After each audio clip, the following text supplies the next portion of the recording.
சாதிவாரி கணக்கெடுப்பு குறித்த அறிவிப்பை வரவேற்ற மக்களவை எதிர்க்கட்சித் தலைவர் ராகுல் காந்தி எதிர்க்கட்சிகளின் அழுத்தத்திற்கு மத்திய அரசு பணிந்துள்ளதாக தெரிவித்திருக்கிறார். டெல்லியில் காங்கிரஸ் தலைமை அலுவலகத்தில் செய்தியாளர்களை சந்தித்த அவர், சாதிவாரி கணக்கெடுப்பை நடத்தும்படி பலமுறை பாஜக அரசிடம் வலியுறுத்தினோம் என்றும், காங்கிரஸ் உள்ளிட்ட எதிர்க்கட்சிகளின் அழுத்தத்திற்கு தற்போது மத்திய அரசு பணிந்துள்ளதாக கூறினார். நாட்டில் 4 சாதிகள் மட்டுமே உள்ளதாக பிரதமர் முன்பு பேசியிருந்தார் என்றும், ஆனால் தற்போது என்ன நடந்தது என தெரியவில்லை என்றும், 11 ஆண்டுகளுக்கு பிறகு சாதிவாரி கணக்கெடுப்புக்கு பிரதமர் நரேந்திர மோடி ஒப்புதல் அளித்திருப்பதாக தெரிவித்திருக்கிறார்.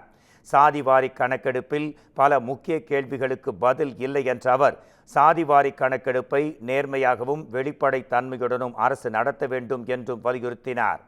எப்போது சாதிவாரி கணக்கெடுப்பு தொடங்கி முடிக்கப்படும் என்பதை அறிவிக்க வேண்டும் என்ற அவர், இந்த கணக்கெடுப்பின் மூலம் நாட்டிலுள்ள 90% மக்கள் அதிகார பலத்தை பெறுவார்கள் என்றும் அவர் நம்பிக்கை தெரிவித்துள்ளார்.